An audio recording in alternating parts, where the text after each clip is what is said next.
Bonsoir, bonjour, mesdames, mesdemoiselles et messieurs. C'est un plaisir pour nous rejoindre une nouvelle fois pour nous présenter l'émission préférée à l'heure des décisions. Aujourd'hui, on n'a pas abordé un sujet qui vient, de mon point de vue, pile intérêt. On n'a pas d'esclavage, religion et politique en Haïti. Nous n'avons pas demandé tête nous pour que ça aujourd'hui, là, 215 ans plus tard, où l'émission a porté sur la question de l'esclavage, qui utilité ou thématique consaguée dans la conjoncture côté NIA. Là, nous comprenons que tout regard ailleurs sur le rapport Petro-Caribé, à tout le décor de la goutte, toute la qualité de la thématique qui est actuelle, qui a retenu attention. Nous. Pour nous comprendre ça comme phénomène, nous sommes obligés d'aller dans ça en français problème de fond. Parce que professeur Laënnec Ubon, à travers plus d'une dizaine d'ouvrages, il écrit, dont 9 ouvrages, il dirige presque 5, a offert depuis 1972 un éclairage sur un ensemble de thématiques, comme tu as parlé de thématiques de fond capables d'aborder la société. Malheureusement, quand tu as dit tout à l'heure avant micro, un pile de produits à l'étranger et des quantités qui arrivent en Haïti, petit, ce qui fait que, même si élément d'éclairage là, non, mais nous-mêmes peut-être nous pas toujours pour nous agir sur le problème de fond capable miner la société. C'est pour ça que nous avons entretien avec responsable d'édition UEH. Nous avons nécessité pour nous passer en revue ouvrage ça qui est l'esclavage, religion et politique en Haïti, qui d'un point de vue pas en fonction de lecture que je fais de lire, pour un pile d'éclairage pour nous comprendre un pile problème de fond qui posé dans la société. Que ce soit problème d'organisation économique, que ce soit problème de corruption, que ce soit problème femmes et mode d'intégration femmes, que ce soit intégration Haïti dans les Caraïbes. Là. Donc c'est à peu près 14 sous-titres qui constituent matrice ouvrage ça à travers trois parties. C'est eux même nous pas le garder, bon, pas le garder intégralement, mais j'espère que après si déboussaillage nous fait de livre ça, ben nous même nous va l'acheter livre ça pour nous faire propre lecture par nous et garder des pistes de solutions, des éléments de réflexion qui permettent de nous gagner une meilleure compréhension de sa capacité société et adopter meilleures mesures dans pas abordé rapport entre nous et rapport nous dans le système social là. Donc c'est pour ça que nous invitons là, on a parlé de professeur Laënnec Ubon, docteur en sociologie et directeur de recherche en CNRS. Professeur Ubon, bonsoir, bonjour. C'est un plaisir pour nous recevoir dans l'émission ça pour aborder un sujet de mon point de vue grand pile d'intérêt pour vous, c'est peut-être le dernier ouvrage que vous publiez. Bonsoir et bonjour, tout à fait content d'avoir l'occasion ça et parler de ce dernier ouvrage qui est sorti et aux éditions de l'Université d'État. Très souvent, l'autre livre, pas toujours comme vous sortez là, accessible, parce que bon, il n'y a pas un nombre considérable de librairies en Haïti et il n'y a pas de grands moyens non plus pour faire venir des livres par stock, par de grands stocks du moins. Donc, ce livre-là reprend un certain nombre de textes qui ne sont pas connus du public haïtien, mais même du public en général, qui sont sortis dans des revues très spécialisées et qui permettent d'aborder en fait une série de problèmes de fond, j'en dis là, qui permettent de comprendre l'actualité aussi en Haïti. Parce que on ne peut pas comprendre l'actualité à s'arrêter à la surface des questions, à l'écume des choses, il faut aller en profondeur, essayer pour comprendre, essayer de comprendre qui théorie qui est à la base, qu'on est capable de joindre comme explication possible, et qui ça n'a vivre là, côté de sortie, est-ce que son héritage lié, est-ce que un rapport à l'histoire elle-même, est-ce que il y a moyen de comprendre cette société sans la relier à tous les pays de la Caraïbe, également à l'Afrique, également à l'Europe, enfin, au monde entier, et comprendre donc le contexte actuel dans lequel le pays a évolué, société a rencontré, tout problème est rencontré aujourd'hui. Merci professeur. Pour faire conception à coordination CSA et puis présenter l'émission, c'est Wesner Désir. On a pris une pause, on a tourné.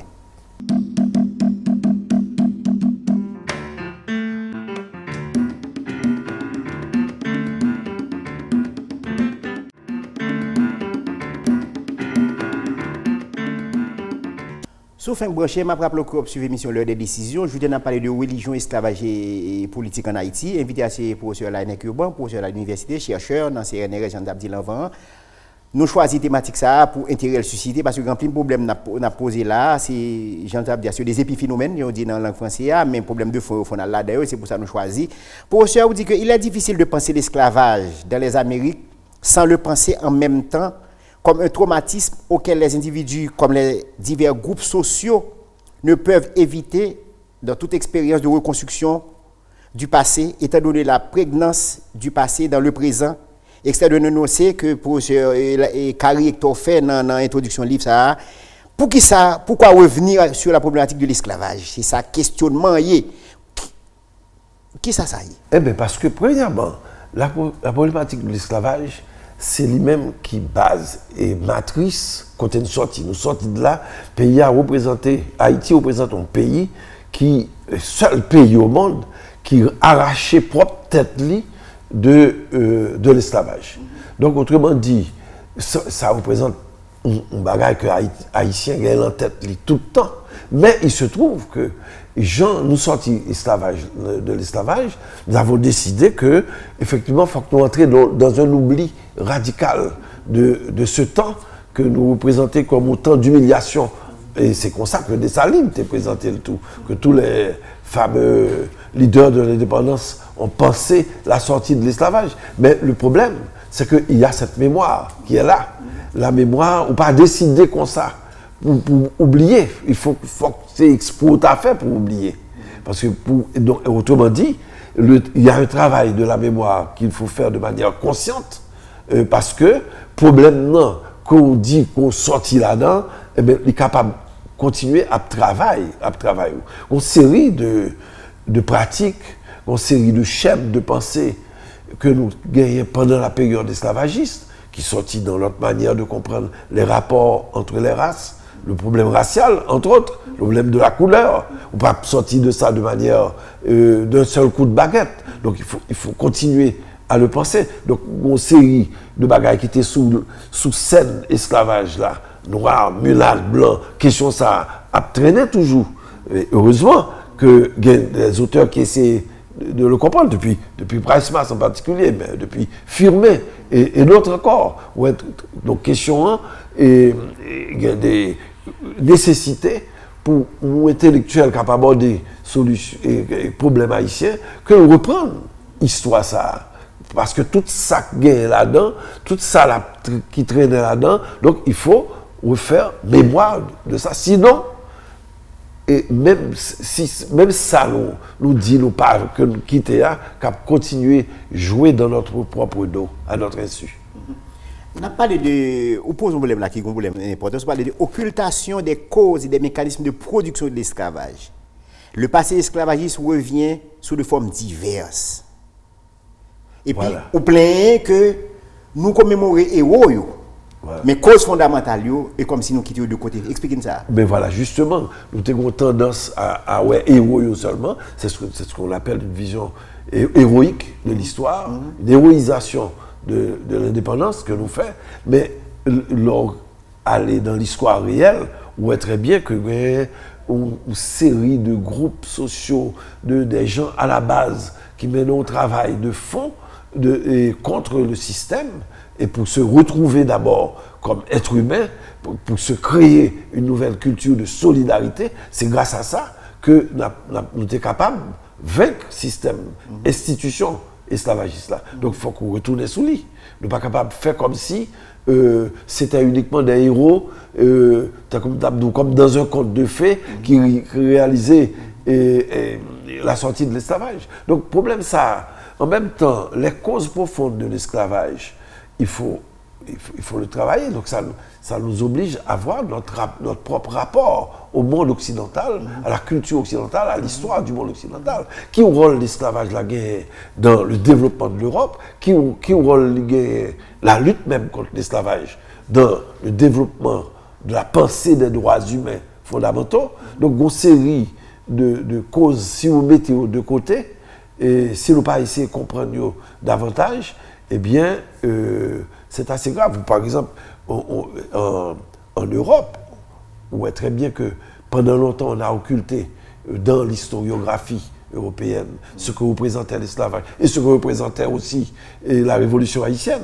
Dans les manuels d'histoire, on en parlait peu, mais grâce à un certain travail mené par des chercheurs divers sur l'histoire de l'esclavage, eh bien l'UNESCO a été obligé de créer, par exemple, le projet de la route de l'esclave, qui en Haïti... Oui, mais son projet, moi, quelque peu, qui il n'y a pas de résultat que le débat là. M'explique ça, bon, on a retourné sur lui, mais bon, bah, on a matière attention sur lui qui dit qu'il m'estime qu'il méritait que nous retournions sur lui. On parlait de le déficit de mémoire comme trop plein de mémoire ramène l'individu dans une proximité avec l'événement traumatique. Et puis deuxièmement, on dit que la banalisation de la mémoire de l'esclavage aujourd'hui comme hier, de son abolition n'empêchera pas qu'elle refasse surface avec beaucoup plus de force. Absolument. Comment on ne peut pas comprendre ça? Ou nous, pour tout le monde, nous te fini avec l'esclavage, nous disons que l'on banalise là, au lieu que nous connaissions quitter le derrière, mais la tourne sur nous, sur toute qualité forme. Oui, parce que bon travail qu'il faut faire sur soi, précisément l'événement est traumatique. Trauma, c'est un bagage qui là, cap travail en dedans, cap miné en dedans, ou pas capable. Il faut qu'on travail de symbolisation qui fait, c'est-à-dire, il faut qu'on parle de lui, il faut qu'on un rapport ouvert et pas fermé, un rapport et pas occulte, un rapport net avec lui, et pour mettre cette situation au grand jour, pour capable une distance par rapport à lui. Cette distance qu'on est capable de prendre par rapport à l'esclavage, par rapport à tout ça, nous sommes capables de traîner comme mauvais héritage de l'esclavage. C'est comme ça que nous sommes capables de laisser le tomber. Donc, par exemple, on pas quel problème toujours en Haïti, le culte du chef, par exemple.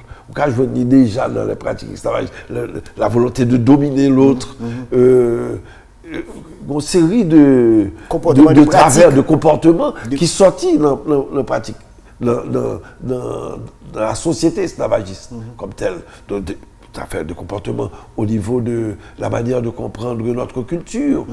Il y a toute une imposition de la manière de se comporter, de la manière culturelle même, de comprendre la société haïtienne. Il y a une imposition qui provient directement de la scène de l'esclavage. Okay. Donc il faut sortir de là. On parle de symbole, mais là on dit que la symbolisation de la traite et de l'esclavage, symbole, et on parle de les traces de l'esclavage sont prégnantes à travers les conditions socio-économiques et le racisme. On ne pas ouais au premier chef qui rapporte un système esclavagiste là et mode d'organisation économique qui là montrer une corrélation entre deux facteurs ça. Une corrélation importante parce que au départ le système racial qui était racialiste qui est à la base de l'esclavage puisque c'est un groupe humain bien précisément qu'on a réduit, qu'on a déporté, qu'on a réduit en esclavage. Eh bien, ce groupe humain a réagi, n'a pas accepté la condition de l'esclavage, mais le racisme lui-même avait une base économique. Il fallait justifier l'exploitation de type esclavagiste, le justifier à partir d'une vision de la culture des Africains, une vision de leur religion, une vision qui consiste à placer ce monde africain comme étant un monde primitif qui doit évoluer pour devenir davantage humain, c'est-à-dire davantage ressemblant à un occidental. Donc là, il y a une dynamique évolutionniste. Absolument. Donc, une perspective ça a une visée à un objectif économique, parce que ça permet de justifier l'exploitation économique. Donc, on est capable de reprendre, regardez bien l'évolution d'Haïti, c'est tout un travail, toute une lutte qui est toujours en train d'être menée, qui est à la fois contre tous les préjugés qu'il y a, contre les gens du dehors, contre les gens qui viennent de la paysannerie, en particulier, des tas de préjugés qui servent à maintenir un certain statu quo économique, à justifier une situation d'exploitation. Ok. Il y a un chapitre qui portait sur l'esclavage, esclaves, femmes et religion. On recourait à un texte de François Duhoux, qui portait le nom Antigone, encore les femmes et la loi. Ouais. Nous n'avons pas il dit que les femmes ne sont ni esclaves, ni une classe, mais la moitié de l'humanité. Et on dit que de même que la révolte de Spartacus n'était pas pensable à Rome, la rébellion d'Antigone n'était pas pensable à Athènes, à fortiori à Thèbes. Bon, c'est comment vous expliquez Bon, là, nous avons deux civilisations ou établies dans le texte. Deux moments. Au moment avant 17e siècle, absolument. Côté esclavage prend forme dans d'autres sociétés, mais il y a d'autres réalités. Et puis, on prend à partir de après le 17e siècle, il y a une nouvelle dynamique avec l'émergence, avec l'État dans la forme moderne que vient prendre, qui a accompagné la société. Comment on a regardé considération ça? Et c'est là, considère tout aussi importante, regarder ça a fait pour désocialiser être haïtien, m'a parlé être qui Saint-Domingue là, pour malgré tout réussir vaincre tout pesanteur ça pour réussir penser et renverser le régime là et pour ton ordre nouvelle. Même si une coupe parce que nous avons banalisé ça fait ici qui comprennent son œuvre qui est au-dessus qui ont des raisons pour comprendre que son œuvre gigantesque ça que fait en Haïti là il y a nécessité pour nous garder société avec un autre regard. Comment même comme scientifique on garder ça considération. Tout à fait parce que ça qui passé à partir du 16e et du 16e siècle. C'est la première fois que l'Occident a décidé que précisément ils ont visé tellement universel, universaliste qui gagne fondement déjà peut-être dans le christianisme lui-même, une visée d'expansion universelle qui vise à banaliser les cultures des autres peuples. Et ça, c'est nouveau dans l'histoire. C'est-à-dire que là, où nous on a fait avec un processus d'universalisme conquérant qui demandait précisément mettre de côté, qui fait voir l'ensemble des cultures des autres peuples, des peuples africains, comme étant des cultures relevant de la, disons, de la magie, relevant seulement de la sorcellerie, et ils diront bientôt venant du diable, voilà, de quelque chose de satanique. Donc, et cette vision, évidemment, elle est nouvelle, et en particulier à partir du XVIe siècle et du XVIIe siècle. Et c'est cette vision qu'on retrouve dans le processus d'esclavagisation, si je peux parler ainsi, des Amériques. Ok. Alors, pour que ça me fait allusion à ça, on fait allusion avant le XVIe siècle. Oui. Réalité, c'est que même si le pays a conquéri où, mais il était Bordeaux pour vivre avec culture. La preuve, c'est qu'un peu de monde qui est intéressé dans la culture gréco-romaine, ils comprennent que Rome a conquis la Grèce. Mais c'est la culture Grèce qui a été la culture dominante à Rome. D'ailleurs, tout progrès scientifique, philosophique et littéraire qui fait en Rome, il y a doué à grec. Ça veut dire que il a quitté le peuple à vie à partir de culture. C'est ce qu'on dit que deuxième moment dans l'évolution de l'esclavage là, il a anéanti subtilement culture peuple et n'a vivre réalité ça en Haïti. Et c'est pour ça même qu'il fait me poser interrogation à vous sur l'IA. C'est exactement l'interrogation que j'ai dans plusieurs livres, dont en particulier l'ouvrage qui s'appelle Le barbare imaginaire. Donc c'est le processus de barbarisation de l'autre qui à la base de ça. Alors barbare, c'est au 16e, 17e siècle, mais qu'on ne trouve pas exactement dans le monde gréco-romain. Donc là, c'est cette nouveauté. Et on peut, d'ailleurs, beaucoup de philosophes parlent de cette période-là comme étant la première mondialisation. Première mondialisation qui est en fait phénomène de conquête. On parle de ça, il faut nous retourner sur lui parce que c'est un aspect important. On parle de Emmanuel Wallerstein. Monsieur son monde qui spécialise dans l'économie politique. Monsieur a parlé de l'économie monde. Comment là, on a retourné sur la question de commerce triangulaire là. Oui. Comment regarder considération nouvelle économie politique ça qui émerge dans la période que monsieur parlait à 1450, 1600 combien? Comment expliquer tout dans ça Haïti dans la jeunesse mondialisation à travers tout le commerce triangulaire là en attendant nous prendre l'autre aspect dans la thématique là. Haïti centrale, de toute façon la conquête. Tout se passe d'abord au niveau des premiers moments de la conquête déjà. C'est à ce moment-là et Haïti joue un rôle capital dans cette affaire-là, puisque c'était Haïti qui représentait au plan économique ce qui rapportait le plus à l'Europe à ce moment-là, entre le 18e siècle jusqu'à la Révolution haïtienne, disons. Et donc c'était une période faste au plan économique pour l'Europe, mais à partir d'Haïti. Donc autrement dit, dans le processus de l'économie monde, Haïti joue un rôle capital. Mais évidemment, après, il va falloir taire tout ce qui s'est produit en Haïti pour que cette économie monde se poursuive. Donc, autrement dit, il faut voir ce que représentait Haïti comme point à partir duquel il y a eu une volonté de stopper le processus esclavagiste et le processus colonial qui a duré d'ailleurs jusqu'à la fin du 19e siècle. Mais Haïti déjà l'annonçait, cette fin déjà à partir de lui-même, à partir de sa propre indépendance, à partir déjà de Dessalines.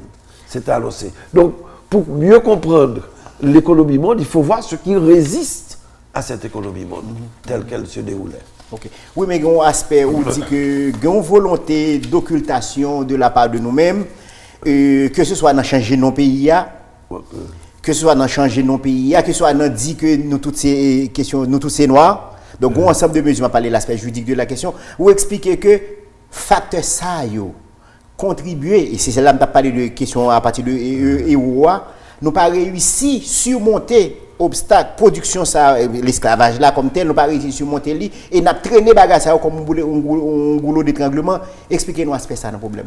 Oui, n'a traîné parce que nous pas prendre de manière radicale cette question là, nous pas ouais ce que ça pays a représenté.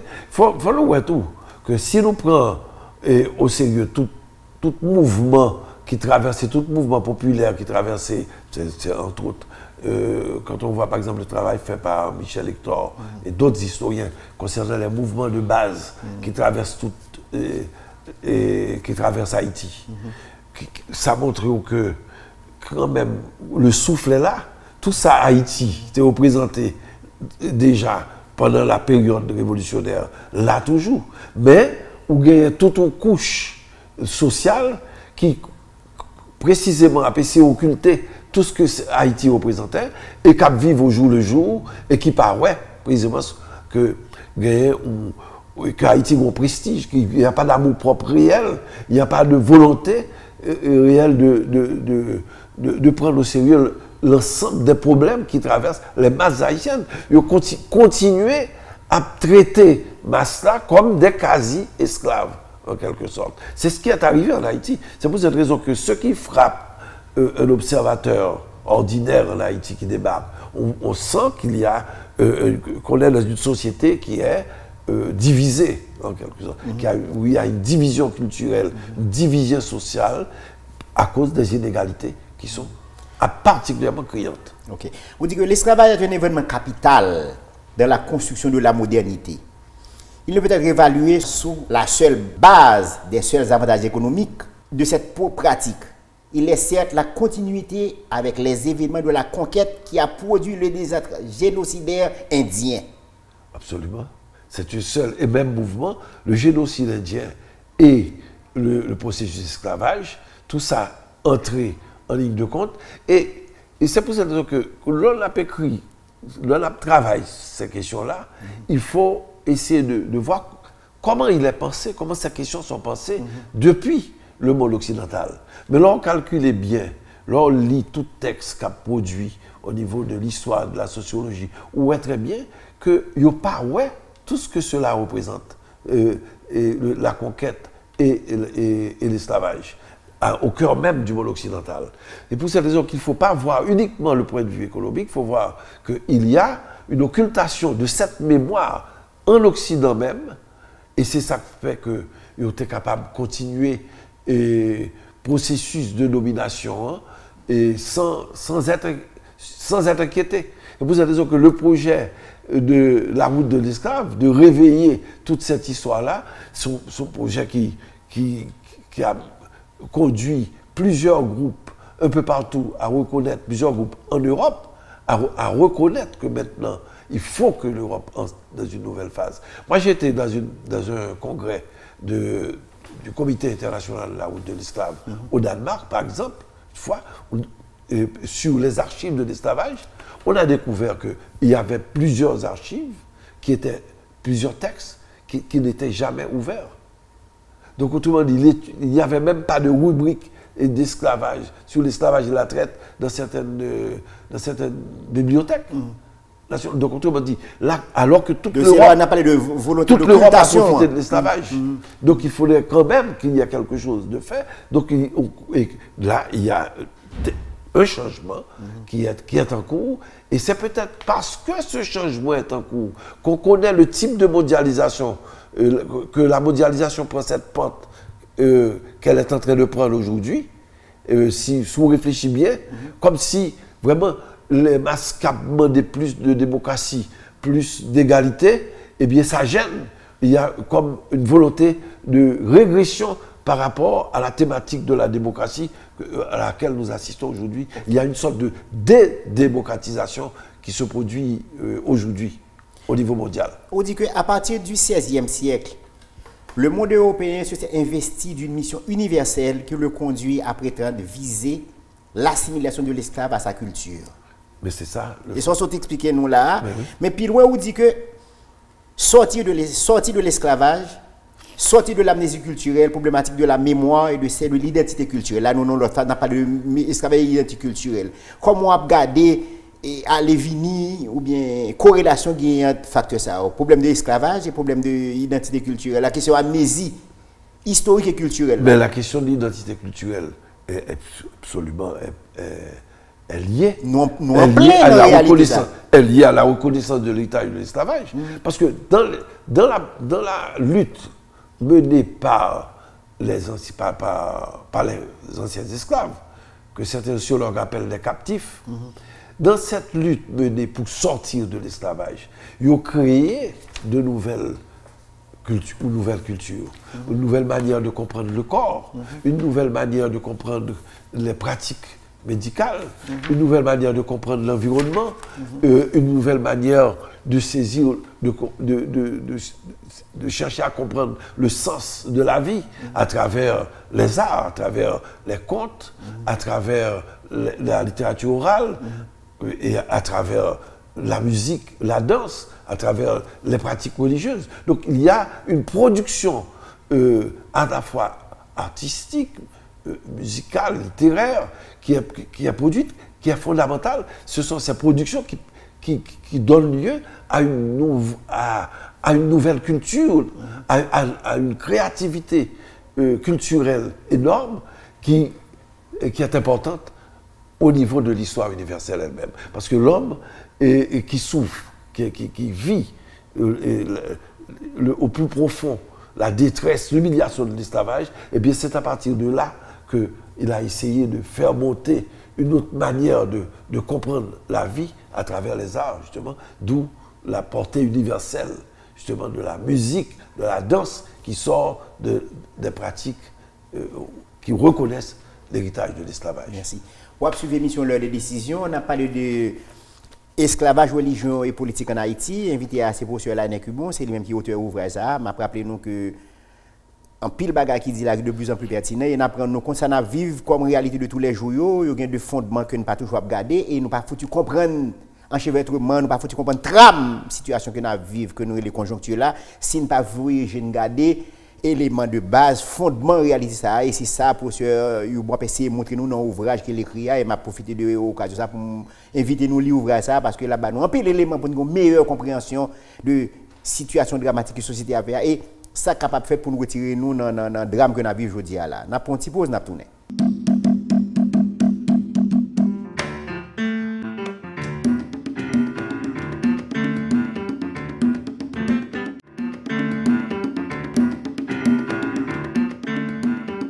On a suivi l'émission L'heure des décisions, invité à ce professeur Alain Cubon, chercheur, directeur de recherche au CNRS, auteur. Monsieur a livré les esclavages, religion et politique en Haïti. Et c'est là qu'on a pu frontier éclairage et permettre à partir de ça l'écrit, faire comprendre le drame de la vie aujourd'hui. Ce n'est pas une fatalité, mais c'est de construire historique, c'est de production qu'il y a à jeunes organisés de société et occultation que nous faisons de questions d'esclavage là, qui sont réalité dans la vie. Nous n'avons pas réussi à garder ça dans le fond de nous, et bien, nous avons payé prière parce que, et pas tout, et ou pas qu'à battre tout mentir comme société tout le temps, donc il faut garder ça pour garder qui mode d'organisation qui correspond pour à la fois retirer ça et construire une véritable identité. Donc c'est ça qu'on a fait comme démarche aujourd'hui là. Nous tous connaissons qui est intéressé dans l'histoire, on va créer les codes noirs qui publient en 1685, qui définit le rapport que la France gagne à colonie, choix d'organisation, et il y a des gens qui disent que c'est mode de légitimation qui fait à partir de coupler l'esclavage à une sorte de droit positif qui paraît un contraste et là pour se arriver un chapitre on partie un sous-chapitre que le droit positif l'État et la légitimation de l'esclavage au nouveau monde. Expliquez-nous corrélation ça nous dit là un régime qui par nature sanguinaire, esclavagiste, ségrégationniste et qui essaie de tête on bébel juridique alors que ça qu'a fait là son mode de codification d'un rapport qui par nature unique.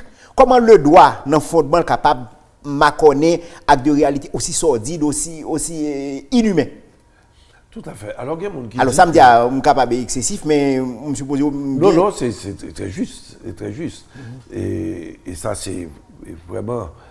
Il est très important que on retourne sous Texas depuis très peu, grâce à l'ouvrage de. On parle de Christiane Taubira. Il y a Christiane Taubira, mais il y a d'autres ouvrages qui ont lancé le retour à une réflexion sur le code noir. Parce qu'effectivement, il y a eu presque partout où il y a eu l'esclavage, il y a eu des codes, il y a eu des règlements, parce qu'évidemment, les Européens voient très bien que gros problème là. Et donc, il y a eu son caché péché. Donc, ils ont enrobé et question. Et sous le label juridique, mais il n'y a rien de plus anti-droit que la pratique esclavagiste comme telle.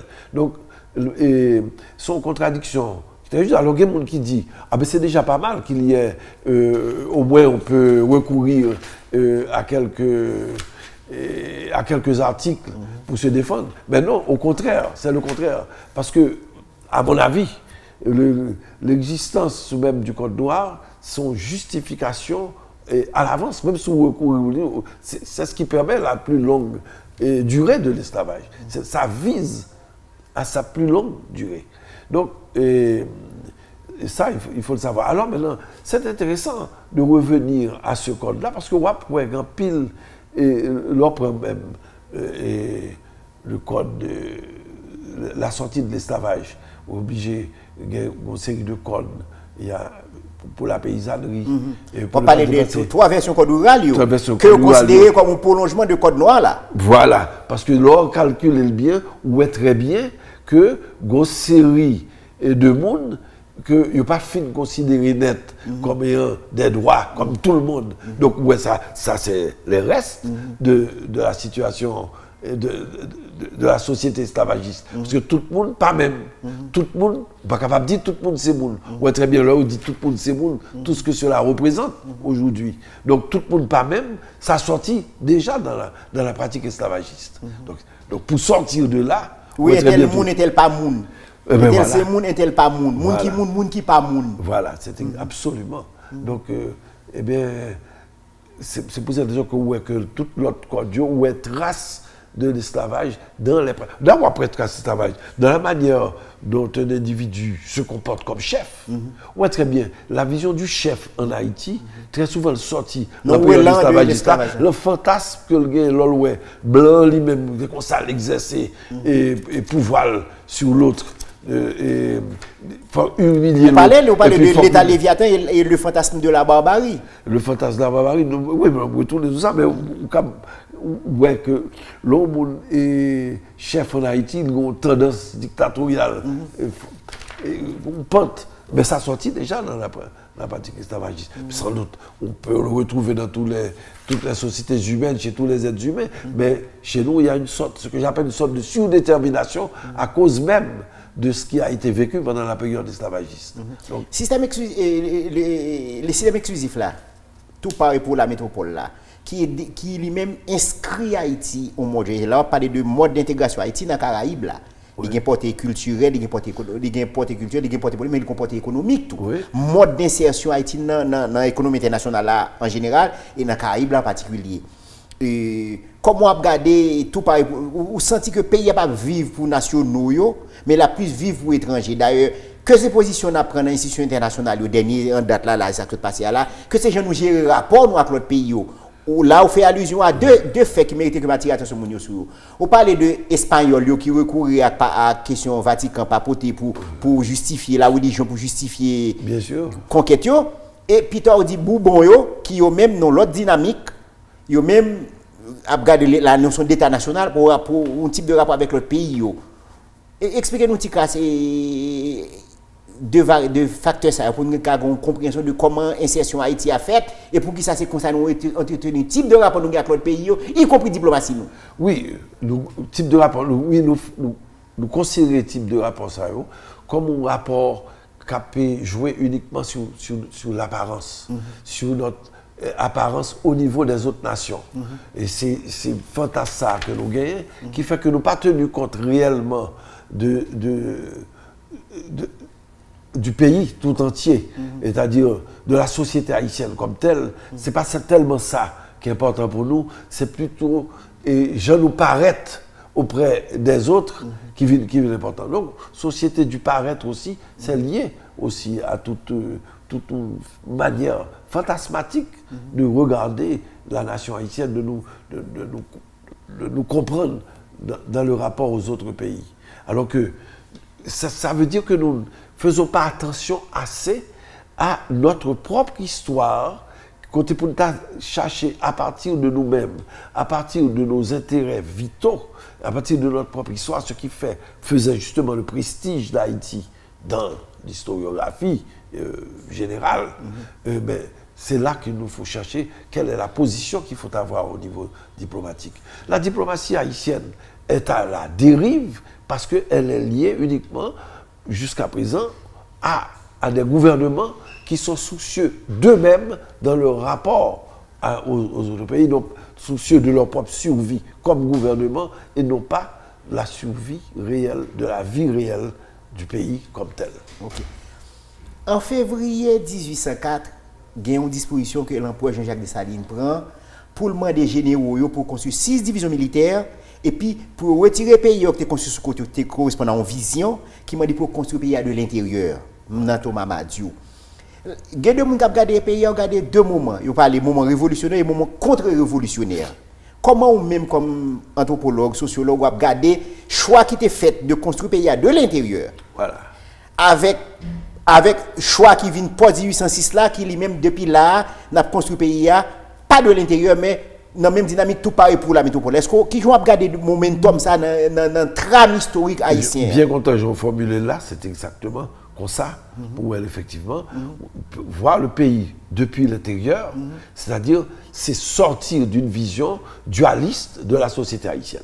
Donc, c'est essayer de comprendre la société dans son entièreté, c'est-à-dire avec l'ensemble des groupes sociaux, et donc sortir d'une vision de type apartheid, et qui sortit déjà la période esclavagiste. Donc, c'est ça le sens de construire le pays depuis l'intérieur, donc à partir de nous-mêmes. Regardez ça qui s'est passé, pas dire que c'est un modèle absolu, ça qui s'est passé au Rwanda, mais regardez bien, où est très bien que Gon est fort de prendre le pays. Prise en charge du pays. Prendre en charge, et non pas à partir de la vision qui est une vision déterminée par ce que pensent les autres pays alentours, que ce soit en Europe ou aux États-Unis. Donc, ouais, qu'il y a un effort qui est fait là, et qui réussit d'une certaine manière, même si il y a des critiques qu'on peut faire, et ça serait tout à fait normal, mais c'est remarquable quand même. Et nous aurions pu et produire. Mais il y avait une pente comme ça chez Christophe, mais il faudrait. Malheureusement, il n'y a pas assez d'études faites sur toute la période christophienne. Ok. Nous avons traversé dans l'autre chapitre, mais nous sommes obligés d'aller vite. Nous avons parlé de questions religion. Nous connaissons tout le monde qui est haïtien, connaît le Christophe Colomb entré sur bouteille, il vient avec une croix dans meni, il offre indien au croix, c'est la religion. Et là, nous n'avons pas de l'Espagne qui a servi avec la religion, particulièrement la religion catholique, comme ferment pour la domination par lui. Et puis, la beauté là. Et là, nous avons regardé comment question religion participer dans créer conscience, dans éliminer à certains égards conscience, tout type de conscience, pour l'asseoir domination yo. Et là où vient un chapitre, m'a parlé au chapitre 4 là qui dit le statut du vaudou et l'histoire de l'anthropologie haïtienne. Souvent on n'a pas de 1791 là, mais ouais, on prenait de manière vague, dans petit point de bouche nous, mais nous pas garder symbolisme que le poté a et qui ça mouvement 1791 là qui ça relé communément cérémonie bois caïman qui ça le poté dans la construction conscience collective là. Comment on met de lieu, pas comme sociologue, comme anthropologue, on va garder ça dans la construction, dans la nouvelle construction qui émergeait à partir de période ça, on a parlé 14 années de libération, de lutte de libération. Mais ce qui est remarquable, la question religieuse, c'est que l'y gagnait là-dedans des éléments qui attiraient esclaves là tout. Des éléments qui attirent esclaves là, qui permettent, premièrement, d'être capable de prendre une série d'éléments pour que le converti qui servit de par avant, puisque le propre système religieux esclave là était interdit par le code noir, était interdit. Et puis, mais blanc pas connaît non plus, le colon ne le connaît pas non plus, son système. La connaît, lui, peu à peu, plus ou moins, mais il ne pas connaît. Et donc, il peut utiliser un certain nombre d'éléments, et comme par avant au départ. Mais en même temps, il y a d'autres éléments qui peuvent frapper esclave là tout que la peut prendre au fur et à mesure que tout ça est capable de prendre comme parce que les religions peuvent servir de lieu de rassemblement parce que pas de l'autre moyen pour justifier aux yeux de l'esclave la justification de l'esclavage, c'était justement de lui dire mais écoutez on est en train de vous civiliser, de vous christianiser, et c'est bon pour vous, et ce qu'on fait. Donc l'esclavage, c'est une sorte de pédagogie pour vous amener un petit peu vers une condition humaine plus vraie. Si nous créons fausse conscience. Plus vraie, voilà. Si nous créons fausse conscience. Oui, après, créons fausse conscience, d'accord. Mais ça ne s'est pas passé comme ça parce que l'esclave là, depuis le rivet, l'a cherché libération.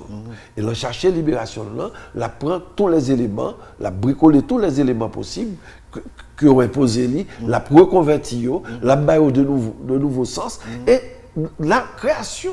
À partir de là, on a affaire à une création, à de nouvelles créations, à la fois religieuses et culturelles. Et c'est ça qui est remarquable. Avant d'arriver... Et créer une langue. D'abord la création de la langue aussi, le créole. Il faut communiquer entre eux, et sont dans plusieurs tribus. Absolument. Religion et langue, tout ça, c'est des systèmes de communication que ont créés entre eux pour s'approprier l'espace, le nouvel espace où ils vivent, et donc ils sont obligés de se créer tout un nouveau système imaginaire et symbolique par rapport à l'Afrique, qui n'est plus là, mais en même temps, ils se relient. Comme c'est comme référence. Donc ils se relient absolument. Et là, cette fameuse Guinée qui représente toute l'Afrique, et donc à ce moment-là, on va essayer de comprendre toutes les pratiques qui sont liées autour du vaudou. Les poils ou lieu matriciel, en quelque sorte, à partir duquel la PC est créée de solidarité. Donc là, tout ça, capable et du côté du christianisme, du catholicisme, et du côté... Et du côté indien, qui peut disparaître, et tout. Absolument, et du côté indien aussi. N'a pas fini, mais on n'a pas capable de mettre accent sur lui. Il y a des gens qui ont regardé le polythéisme en Haïti, n'a pas les...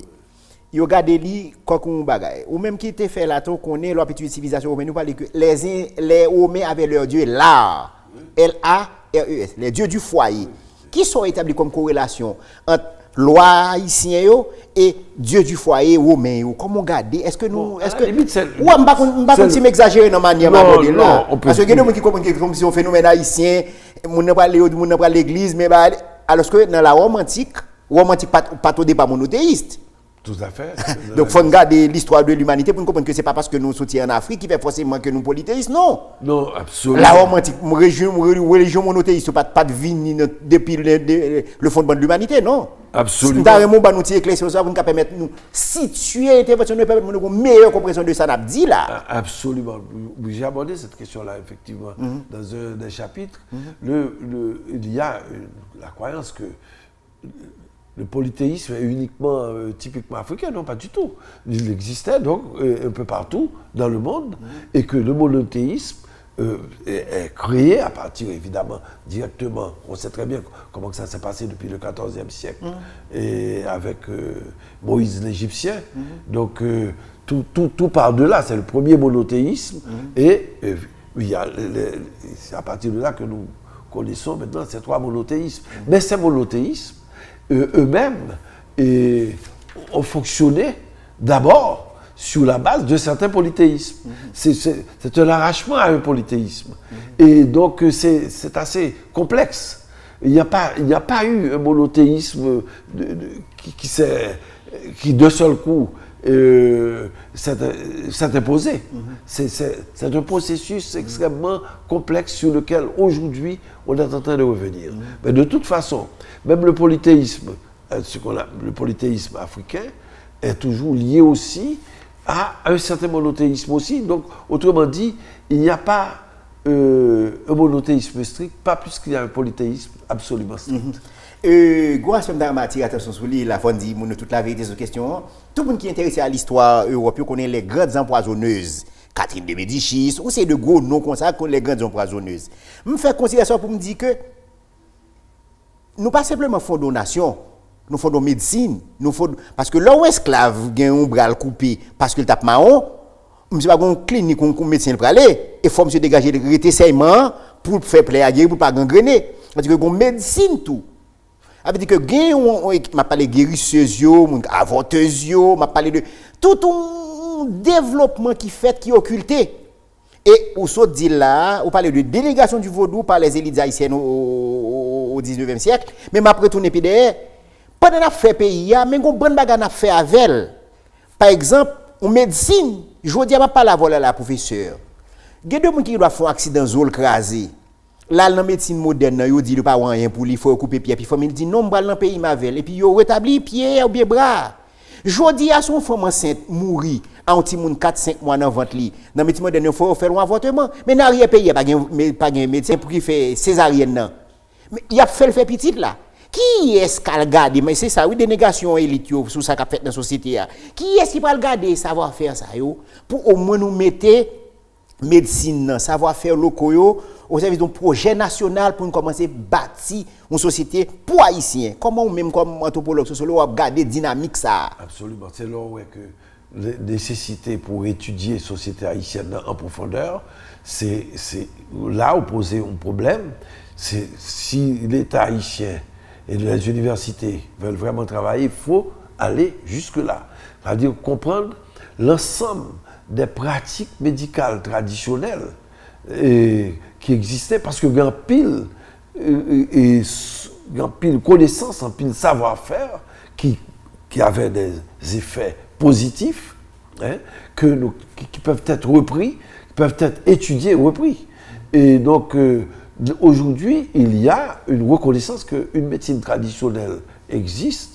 Il y a des guérisseurs. On commençait à penser cette question-là. En 1980, malheureusement, c'est abandonné. Mais c'est pour cette raison qu'à mon avis, on a pensé à l'existence d'une école, d'une faculté d'ethnologie qui est faite pour ça aussi, et pour revoir l'ensemble des ressources dont on dispose et qui ne sont pas étudiés suffisamment, qui ne sont pas passés du côté de l'écrit. Il y a un effort qui est fait en Afrique aujourd'hui, avec les praticiens, pour reconnaître la valeur de certains aspects de la médecine traditionnelle. Et bien évidemment, en Asie, tout, la Chine avec l'acupuncture, la forme de médecine traditionnelle lui a valorisé. Mais il y a un contrôle scientifique qui est possible, et une connaissance scientifique et un contrôle qui est possible de toutes ces ressources, de toutes ces productions traditionnelles. Ok. Gobert qui a passé là, on dit que Hegel, la révolution haïtienne a fait là, on a vu que les Minerves, les prennent connaissance de ça qui passé là, compréhension que M. Teguen de l'État, obligé de changer, même si n'est très à l'État, mais il y a une nouvelle compréhension de la problématique de l'État qui posait. Et je dis, on a regardé des types de rapports qui a gagné entre l'Occident. Dernier qui a passé là aussi, ça passé dans la zone Moyen-Orient, on sait de pays traditionnels qui ont des modes de fonctionnement qui ont déstabilisé. Je dis, dans l'Amérique latine, à Caraïbes, on a regardé des rapports faits avec un de pays, pas dernièrement Venezuela, qui montraient que capitalisme n'est arrivé dans une phase là, dans la recherche de ressources, que il a presque mis ordre mondial que vous fait même en question. Et dernière crise, c'est crise qui est avec crise qui est arrivée au Venezuela. Qui rapport qui est entre question mémoire, question esclavage et tout dans ça que l'humanité après m'a parlé, j'ose parler que monde là. Comment regarder gros pays, petit pays, mode d'organisation de l'État, rapport yo, comment regarder dynamique ça là, comment regarder li parce que il y a des gens qui comprennent ça qui a passé là dans le rapport Venezuela, États-Unis et tout dans comportement Trump, comportement tout pays occidental qui fait bloc des États-Unis dans la question Venezuela, comment que son fatalité, il y a des explications anthropologiques, il y a des explications historiques, y compris dans le schéma de pensée qu'il y a réalité esclavage là, comment même regarder aller venir qui y a différentes variables ça yo. Très bien, bon, vous posez une pile question de nature à la fois philosophique et sociologique. Et dans tous les cas, bon, pour revenir à la vision que Hegel avait de l'État, de toute façon, pour Hegel, la question de l'État montre que son moment important dans le devenir de l'histoire de l'humanité, donc, autrement dit, ça qu'a fait qu'on est là avec l'État, c'est un moment indispensable et donc ça crée une sorte de quiétude. De toute façon, l'humanité va vers toujours une vision qui sera favorable à celle que l'Occident, à ce qui se passe en Occident. Bien que l'histoire, depuis le monde occidental. Plus ou moins le contraire. Oui, évidemment. Et c'est ça les Alors maintenant, ce qui est en train de se passer, c'est que comme on veut occulter tout cet apport de toute l'histoire de l'esclavage, de la conquête, de l'esclavage, de la colonisation, et là, on a entré dans une nouvelle phase. Côté. Quel est de turbulence? Nouvelle phase, ce n'est pas seulement une phase de turbulence, c'est une phase, et à mon avis, assez grave, puisqu'il y a des conséquences sur l'environnement, sur notre manière la manière de nous penser et sur la planète, notre manière par rapport au monde dans lequel nous vivons, et pas seulement au monde, mais à l'environnement tout court. Donc, son voie cap suivre là, côté, on a l'impression que il y a une sorte de dérive que prend la mondialisation aujourd'hui, dans la mesure où tout ce qui concerne les valeurs proprement humanistes, les valeurs des droits humains fondamentaux, de la démocratie sont en train d'être balayées, sont en train de s'effriter, d'être balayées au profit d'une sorte de domination, d'une nouvelle domination du monde. Hyper-bourgeoisie. À partir de type d'économie néolibérale qui fait que il y a plus le monde n'est plus qu'un marché, il n'y a plus de valeur non plus. Et évidemment, les conséquences, nous sommes en train de les vivre. Nos petits-enfants en subiront les conséquences aussi en ce qui concerne l'environnement. N'a fini, mais un phénomène qui a attiré l'attention sur lui. C'est la pentecostalisation à la fois du vaudou et du catholicisme en Haïti. Toute journée, longtemps, c'était protestant qu'on a fait jeune. Je dis, dans l'église catholique, il a fait jeune. Même gens, dans le rituel, il y a de changements qu'a fait. Même gens, dans le société chambre de puis son chanté protestant, il a chanté de une pentecostalisation et son phénomène qui a mérité. Il y a une étude qui fait sous lui, mais nous avons aimé une émission ça parce qu'on n'a pas de religion. Expliquez-nous le phénomène pentecostalisation. Alors, pentecostalisation, c'est des adjectifs de Pentecôte, la Pentecôte. Donc, expliquez-nous le phénomène. Alors, expliquez-nous le phénomène. Bon, d'accord, mais la question, ça demanderait toute une heure de débat. Mais là, sur le processus. Parce que j'espère qu'il y a encore, mais là, il faut éclairer pour nous comprendre. Un petit éclairage, parce que, premièrement, le phénomène pentecostalisation n'est pas seulement en Haïti, à travers toute l'Amérique latine. Okay. Et puis, deuxièmement, à travers l'Afrique aussi. Okay. Donc, bon phénomène. Et donc, ça atteint aussi le catholicisme à travers ce qu'on appelle les charismatiques. Mais le mouvement d'avancée du protestantisme sous la version pentecôtiste est presque congruent au mouvement actuel de la mondialisation aussi. Parce que là, ce n'est pas tellement la doctrine elle-même qui importe, c'est plus une manière de vivre, une manière de se comprendre, de comprendre la religion maintenant, et qui est un peu différente de ce à quoi on était habitué. C'est-à-dire que dorénavant, Prenons le cas d'Haïti. Dans le cas d'Haïti, Pentecôtiste là allait permettre de rejoindre le monde côté lié là, dans son individualisme. Parce que le monde que Pentecôtiste a touché, c'est surtout les masses populaires.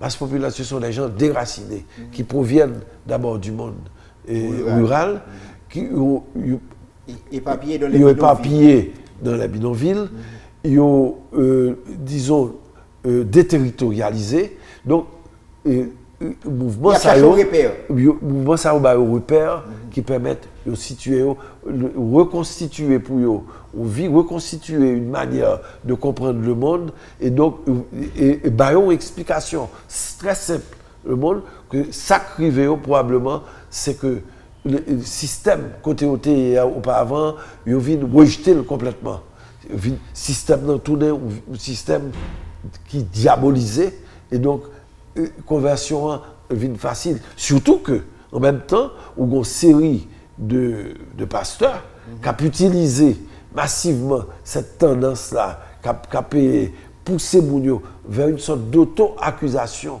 de eux-mêmes, et que vous êtes le mal, que vous êtes le diable, et donc c'est facile pour eux. Donc à ce moment-là, tout l'imaginaire sorcellaire qu'il y a dans le vaudou est disons, réactivé dans les prédications. Évidemment, ça marche beaucoup parce que fidèles là, leur état déjà de disponibilité, parce que ça la vivre là, ils reconnaissent que vraiment c'est pas bon, ça doit être souché dans quelque chose de diabolique. Ok. On a fini net, mais on dit l'aime dans vivre là, on n'a pas fait économie de ne pas aborder là avec vous. Pendant 30 dernières années, à partir de 1983, il y a une disposition qui prend côté où introduit la fonction de Premier ministre dans la Constitution 1983 que Claude Moïse dans la Constitution libre de pouvoir là abordé.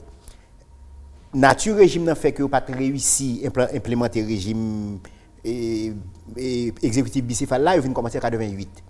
À partir de là, il y a une tendance à la démocratisation. Je dis au sens que le système démocratique que nous prétendons construire dans les dernières années, il vient au mur. Parlement discrédité au plus que parfait, exécutif a discrédité au plus que parfait, modèle ça, tout discrédité au plus que parfait. Qui rapport qui gagne entre nos murs, qui gagne entre drame démocratisation, si je dis comme ça, avec Sandap dit en vent yo, production qu'il y a mode d'insertion dans l'économie internationale là, rapport élite masse. Et choix d'organisation en général, comment regarder ou même différents barrières qui bat nous résultats politiques ça que nous gagnons aujourd'hui là. Ça c'est une belle question et c'est ça qui effectivement que Bessé posé déjà dans l'introduction et sur lequel je travaille. Parce que effectivement nous avons phase côté il y a une sorte de déception par rapport à ces 30 ans qu'on vient de vivre. Et on a tendance à croire que ça que là avant, ces 30 ans que nous venons de vivre, t'es plus bon. Ce qui est également faux. C'est que pas gagner un travail qui est réellement fait sur la mémoire de ce que nous n'avions pas voulu. Par exemple, les 30 ans de Duvalier, regardez, il n'y a pas de musée sur ce que représentait le Duvalier. Alors que ce que représentait le duvalierisme, la dictature, du valierisme. Alors qu'en République dominicaine, il y a un musée Touillot. Donc les gens voient clairement, ou en Argentine, et les gens voient très bien ce qu'ils rejettent en rejetant la dictature du valierisme. On voit bien revenir maintenant le problème de la mémoire. Donc nous avons un déficit sous question ça, parce que justement, une série de pratiques de type dictatorial, continuer à jouer justement dans la tête des gens qui sont au pouvoir, jouer, même de manière inconsciente. Il a fonctionné comme si les masses étaient là au service de ceux qui sont au pouvoir, c'est tout. Mais pas ceux qui sont au pouvoir. Ce n'est pas que ceux qui sont au pouvoir sont au service des masses. Et c'est exactement le contraire. Donc là, il y a un problème relatif à cette mémoire. Nous n'avons pas cette mémoire. Ensuite, deuxièmement, il y a tout un... je vais donner comme exemple, quand j'avais proposé le projet de musée de l'esclavage. Qui va jamais réussir fait. Qui va jamais réussir fait. Alors que le momentum était favorable, moyen était là. Les moyens, il y avait plein de possibilités. Nous aurions pu obtenir plein de ressources venant de plein d'aides au niveau international. Et ça aurait des effets considérables au niveau du tourisme. D'abord pour la diaspora haïtienne elle-même et pour l'ensemble de la diaspora noire. Ce que Haïti représentait pouvait être vu. Donc autrement dit, les gouvernants étaient plus fermés sur eux-mêmes à résoudre des problèmes concernant eux-mêmes et pas concernant le pays. Donc, quoique il y ait une révision qu'il devrait faire concernant une révision critique qu'il faudrait produire, mais il faut la produire aussi en même temps qu'on produit une critique des grandes puissances par rapport à Haïti aussi. Parce qu'il faut voir comment ils ont dû manœuvrer à l'intérieur du système politique et économique d'Haïti, justement pour banaliser ce que Haïti représente dans la Caraïbe et dans l'histoire universelle. Absolument. Okay. Merci professeur, j'espère que l'émission a été comblée à attente. Nous avons rappelé que l'émission a été faite son ouvrage que le professeur Lainer qui bon écrit, qui est l'esclavage, religion et politique en Haïti. Je remercie tout le monde qui a suivi l'émission. Je remercie l'équipe technique chaîne 20 qui a accompagné nous. J'espère que nous semaine prochaine pour ce programme. Pour servir, c'est Western Désir. Merci beaucoup.